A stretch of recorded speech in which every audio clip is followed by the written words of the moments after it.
আৰু এতিয়া মাক বাপে হালো পৰাচিত হ'ব লাগিব হয়নে নহয় বাৰু মনে মনে থাকক সন্মুখত এজনী ছোৱালী মৰি গ'ল এতিয়া কোন পৰাচিত হ'ব লাগিব কাৰ গাত চোৱা লাগিব হিচাপ ৰাখিবলৈ আপোনালোকৰ লাজ লগা নাই নিয়মৰ ওপৰত নিয়ম বনাবলৈ আপোনালোক কোন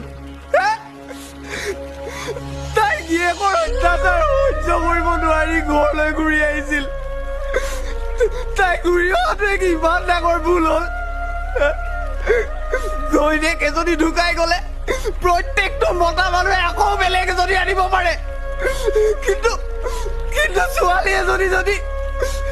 এনেকৈ অত্যাচাৰ সহ্য কৰিব নোৱাৰি ঘূৰি আহে তেতিয়া আপোনালোকৰ কি ইমান নিয়ম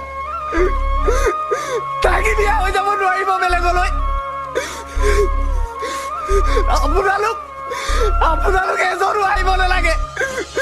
এই সংস্কাৰ মই কৰিম